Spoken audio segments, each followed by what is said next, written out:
कि state capital expenditure की matching grant, matching funding centre दे, यानी कि हर 1 रुपया जो राज्य की सरकार कैपेक्स पे, कैपिटल एक्सपेंडिचर पे, एसेट क्रिएशन पे खर्च करती है, उसकी मैचिंग ग्रांट 1 रुपया केंद्र द्वारा राज्यों को दिया जाना चाहिए, not as loan but as a grant.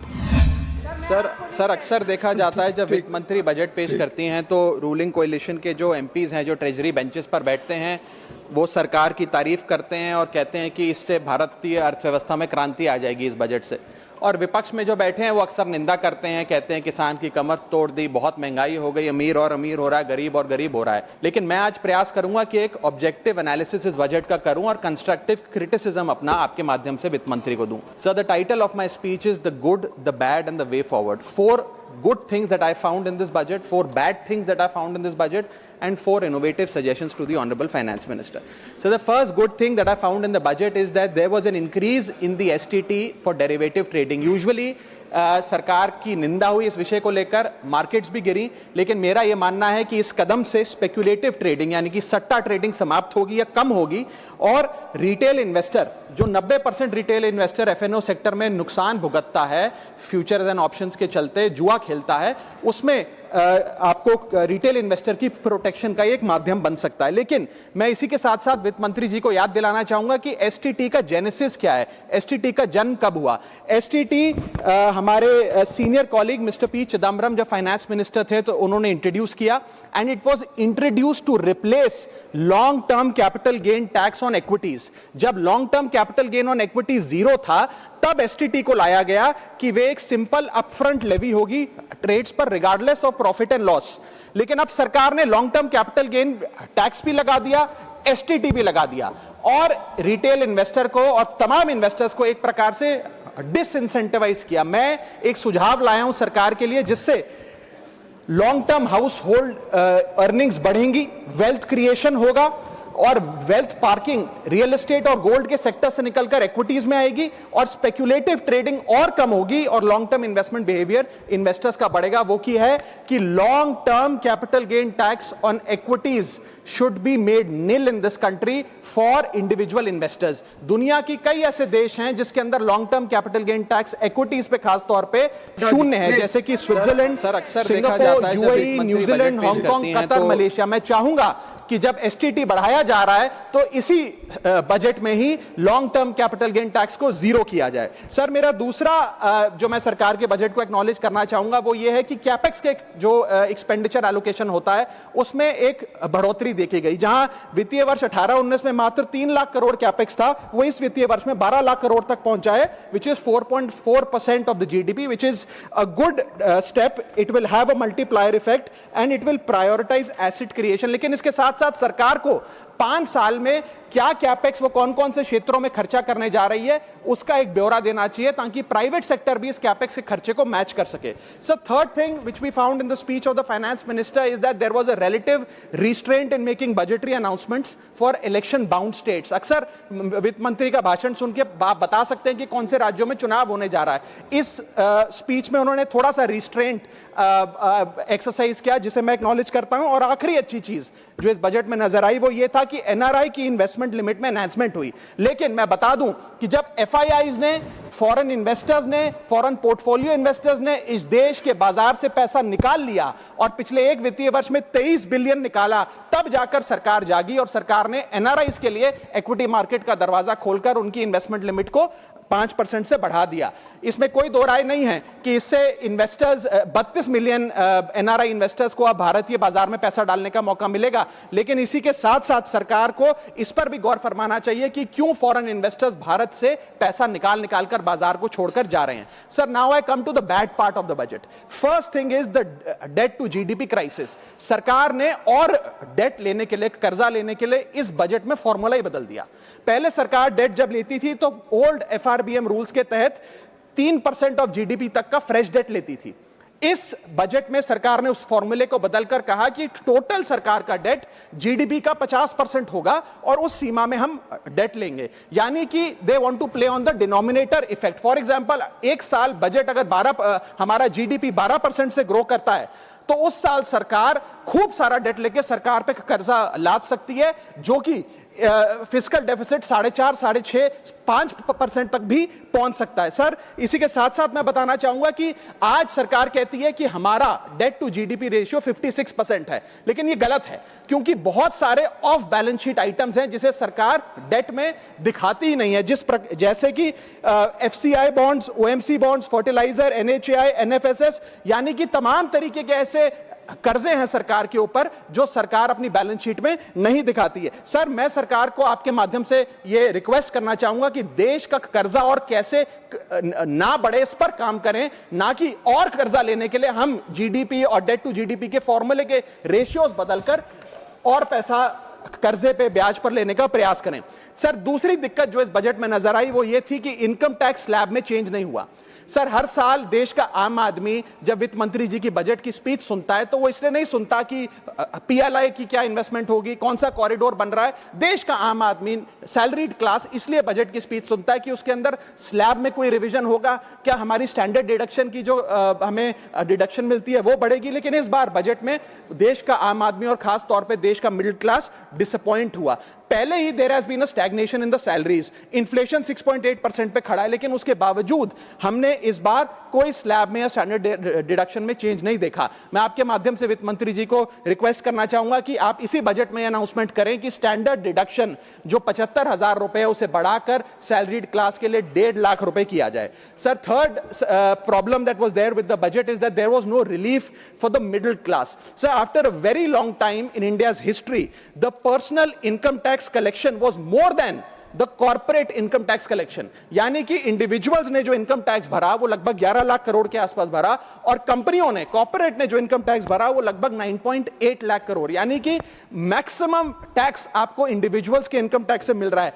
आप मिडिल क्लास वो टैक्स भर रहा है। आज वो दौर आ गया है कि हम मिडिल क्लास को अपलिफ्ट करें, मिडिल क्लास को पैम्पर करें, नहीं तो मिडिल क्लास एक सैंडविच की तरह रिच क्लास और पुअर क्लास में दबता चला जा रहा है। सर, राइजिंग कॉस्ट प्रेशर्स के चलते पिछले वित्तीय वर्ष में मिडिल क्लास ने देखा कि उसके एजुकेशन के खर्चे में 8% की बढ़ोतरी हुई, हेल्थ केयर 9% से महंगा हुआ, रेंट 7% से, फूड 6% से, ट्रांसपोर्ट 5% से। मेरा रिक्वेस्ट यह है माननीय फाइनेंस मिनिस्टर से कि वो इनकम टैक्स में रियायत देकर या तो मिडिल क्लास को कोई रिलीफ दें, और अगर इनकम टैक्स में रियायत नहीं दे सकती हैं तो उसकी सेविंग्स और इन्वेस्टमेंट्स पे उसको बेनिफिट दें, उसे इंसेंटिव्स दें कि वो ज्यादा बचत करे, ज्यादा वेल्थ क्रिएशन कर पाए। Sir, fourth problem in this budget that I found was the budgetary allocation to health, which is low and which certainly needs a relook. Sir, आज हमने अपने टोटल गवर्नमेंट एक्सपेंडिचर का 2% हेल्थ को allocate किया है, लगभग 1 लाख करोड़ के आसपास। नेशनल हेल्थ पॉलिसी 2017 बताती है सर, और सरकार का ये अपना ऑब्जेक्टिव रहा है, गोल रहा है, that spending on public health should be 2.5% of GDP. आज हम 2026 में खड़े हैं, हमारी पब्लिक हेल्थ पे स्पेंडिंग मात्र 0.5% ऑफ जीडीपी। हम अपने लक्ष्य से कोसों मील दूर हैं। जहां यूएस में 18% ऑफ जीडीपी हेल्थ केयर पे खर्च होता है, यूके में 12%, जर्मनी में 13%, स्वीडन में, नेदरलैंड में, डेनमार्क में, जापान में, स्पेन में 10% ऑफ जीडीपी खर्च होता है, क्योंकि वो देश जानते हैं कि जान है तो जहान है। लेकिन हमारे देश में मात्र 0.5% ऑफ जीडीपी हम अपने हेल्थ पे खर्च करते हैं, और इसके चलते आलम यह है कि सरकारी अस्पताल में अगर आप चले जाइए, which is called the backbone of India's healthcare, वहां पर आपको पुरानी जर्जर बिल्डिंग मिलेंगी, मैसिवली अंडरस्टाफ्ड हॉस्पिटल मिलेगा, ओवरवर्क डॉक्टर मिलेंगे, पॉपुलेशन के हिसाब से बेड नहीं मिलेगा, जांच के लिए मशीनें नहीं हैं, दवाइयों की कमी है, और अगर इलाज की, ऑपरेशन की डेट मिल भी जाए तो वो डेट इतनी दूर होती है तब तक मरीज चल बसता है। Sir, the reality is that COVID made us realise, and it was a wake up call for India's public health infrastructure, and I want to ask the house today, are we prepared, God forbid, if there were to be another pandemic or another big sort of raging pandemic in this country, and the answer to that is no। और private अस्पतालों की sir हालात ये हैं कि अगर आज आपको प्राइवेट अस्पताल में इलाज करना पड़े तो आपको लोन लेना पड़ता है, अपने घर के गहने, अपना रियल एस्टेट एसेट बेचकर पता नहीं कितने हजारों लाखों लोग हर साल भारत में गरीबी रेखा के नीचे चले जाते हैं, क्योंकि उन्हें एक हेल्थ इमरजेंसी के चलते प्राइवेट अस्पताल में इलाज कराना पड़ता है। सर, जैसे वन नेशन वन इलेक्शन इस देश में लागू किया जा रहा है, वन नेशन वन टैक्स की ओर हम बढ़ रहे हैं, वैसे ही one nation one medical treatment की ओर बढ़ना चाहिए। सबको नंबर 1 मेडिकल ट्रीटमेंट देश में मिले, ऐसी व्यवस्था बननी चाहिए। सर, मेरे 4 सुझाव जो आपके माध्यम से मैं वित्त मंत्री को देना चाहूंगा। पहला सुझाव है, put all land and property records of India on blockchain. एक blockchain based land registry ledger बनाइए। पहले 10 मेजर राज्यों शहरों से शुरू करिए, महानगरों से और टियर 2 सिटीज से, जिस ब्लॉकचेन लेजर में हर रिकॉर्ड, हर सेल, हर म्यूटेशन, हर इनहेरिटेंस को एक डिजिटल रिकॉर्ड बुक में डाला जाएगा, जो एक ब्लॉकचेन लेजर होगा, जो टाइम स्टैम्प्ड होगा, टेम्पर प्रूफ होगा, 100% ट्रांसपेरेंट होगा और रियल टाइम प्रॉपर्टी ट्रैकिंग आप उससे कर सकेंगे, जिसके चलते इंस्टेंट टाइटल वेरिफिकेशन होगा। आज सर हमारा जो रियल एस्टेट का लैंड एंड प्रॉपर्टी रिकॉर्ड का जो बाजार है उसमें अटर कियोस है। कियोस इसलिए है कि लोगों को रजिस्ट्रार के दफ्तर के बाद धक्के लग रहे हैं, दलालों ने उन अफसरों पे पूरी तरीके से कब्जा किया हुआ है, प्रॉपर्टी टैक्स में चोरी होती है, सर्कल रेट को एक्सप्लॉइट करके कैश में प्रॉपर्टियां खरीदी जाती हैं, फर्जी कागज, कब्जे, टाइटल डिस्प्यूट, न जाने क्या क्या चल रहा है, जिसके चलते आज 66% of India civil disputes are land disputes. 45% of properties lack clear title in India. India ranks 133 out of 190 in property registration efficiency. 48% of our properties are under dispute and the average time taken by civil courts to resolve these disputes is 7 years. And 6.2 crore property documents are pending digitization. वो तहसीलदार के दफ्तर में पड़े या registrar के दफ्तर में, उनका डिजिटाइजेशन अभी तक नहीं हुआ। इन सारी बीमारियों का एक ही दवा है, that is national blockchain registry, जिसके चलते प्रॉपर्टी डिस्प्यूट समाप्त होंगे, मिडिल क्लास की वेल्थ अनलॉक होगी क्योंकि वे और ब्याज पे पैसा ले पाएंगे, प्रॉपर्टी टैक्स की कंप्लायंस बढ़ेगी और रीट्स जैसे इन्वेस्टमेंट व्हीकल्स को ब्लॉकचेन वेरीफाइड टाइटल मिलेंगे, उसमें भी बढ़ोतरी देखी जाएगी। इसी के साथ साथ सर दुनिया के कई देशों ने इसे लागू कर दिया है। स्वीडन में यह लागू है, जहां पर एक दिन में आप प्रॉपर्टी का ट्रांजैक्शन कंप्लीट कर सकते हैं, वहां डिस्प्यूट रेट 2% है। जॉर्जिया में है, जहां 3 दिन में प्रॉपर्टी का ट्रांजैक्शन खत्म हो जाता है, डिस्प्यूट रेट 1% है। और यूएई में है, जहां 10 मिनट में आप अपनी प्रॉपर्टी खरीद बेच सकते हैं, वहां डिस्प्यूट रेट 1% से भी नीचे। और वहां हिंदुस्तान में प्रॉपर्टी बेचनी हो तो 2 से 6 महीने लगते हैं और 48% डिस्प्यूट रेट है। सर मेरा दूसरा सुझाव है inflation linked salary revision act. Bharat में वेजेस को इंडेक्स करिए महंगाई से। वित्तीय वर्ष 18 से लेकर वित्तीय वर्ष 26 में हमने देखा कि real wages for the salaried class में 16% की गिरावट आई। यह गिरावट का मतलब इन सालों में जितनी महंगाई थी, जिस स्तर पे महंगाई बढ़ी उस स्तर पे वेजेस नहीं बढ़ी, जिसके चलते 16% की गिरावट रियल वेजेस में देखी गई। इसीलिए mandatory wage indexation formula is the need of the hour and the government must look at it. इसके चलते तमाम फॉर्मल सेक्टर्स में, corporate, shops, factories, gig workers, सबको इन्फ्लेशन इंडेक्स वेज हाइक मिलेगा। और सरकार के मुलाजिम को तो मिलता ही है, हर साल डियरनेस अलाउंस मिलता है, उसके बाद आप हर कुछ सालों में पे कमीशन लागू होता है। इससे आप 20 करोड़ आबादी, which is 45% of India's total workforce, आप उसे एड्रेस कर पाएंगे। सर इसी के साथ साथ मैं बताना चाहता हूं कि दुनिया के कई देशों में यह पहले से ही लागू है। यूएस के अंदर COLA, cost of living adjustment system लागू है, जिसके अंदर एनुअल और ऑटोमेटिक रिवीजन होता है। जर्मनी के अंदर हर 18 से 24 महीने के अंदर महंगाई के अनुसार सैलरी बढ़ा दी जाती है। जापान के अंदर शिंटो मेथड यूज होता है, जिसमें annual inflation index wage hike दी जाती है। और बेल्जियम में ऑटोमेटिक इंडेक्सेशन लॉ है, जिसमें क्वार्टरली बेसिस पर एम्प्लॉइज की सैलरी बढ़ाई जाती है। Sir India is one of the only countries in major economies where 85% of our formal workforce has zero statutory inflation protection. We are at the mercy of the employer discretion and our own negotiation power to raise our salaries. इसके साथ साथ मुझे लगता है कि एक minimum increase based on inflation होना चाहिए। मेरा थर्ड सुझाव माननीय वित्त मंत्री जी को रहेगा कि स्टेट कैपिटल एक्सपेंडिचर की matching grant, matching funding centre दे, यानी कि हर 1 रुपया जो राज्य की सरकार कैपेक्स पे, कैपिटल एक्सपेंडिचर पे, एसेट क्रिएशन पे खर्च करती है, उसकी मैचिंग ग्रांट 1 रुपया केंद्र द्वारा राज्यों को दिया जाना चाहिए, not as loan but as a grant. आज स्टेट कैपेक्स में 2 बॉटलनेक्स है। पहला बॉटलनेक है बोरोइंग कैप, यानी कि कोई भी राज्य अपने स्टेट जीडीपी से 3% से ज्यादा ब्याज पर पैसा नहीं ले सकता, वो कैपेक्स पे नहीं खर्च करता, वो तमाम तरीके के ऑपरेशनल खर्चे करता है। और सेकंड प्रॉब्लम है कि अगर केंद्र सरकार पैसा देती भी है राज्यों को कैपेक्स के लिए, वो लोन की सूरत में देती है और कंडीशनल लोन की किस एसेट पे कितना खर्च होगा, एक कंडीशनल लोन दिया जाता है। मेरा सुझाव है that replace this loan with conditions given by the centre to grant with trust grant based on trust by the centre. Sir centre को आने वाले 5 वर्षों के लिए 1.5 लाख करोड़ आवंटित करना चाहिए, not as loan but as these capex grants, ताकि राज्यों में सड़कें बने, इरिगेशन नेटवर्क बने, लोकल पावर इंफ्रास्ट्रक्चर बने, ड्रिंकिंग वाटर सैनिटेशन हो और अर्बन इंफ्रास्ट्रक्चर में एसेट क्रिएशन, एसेट फॉर्मेशन किया जाए।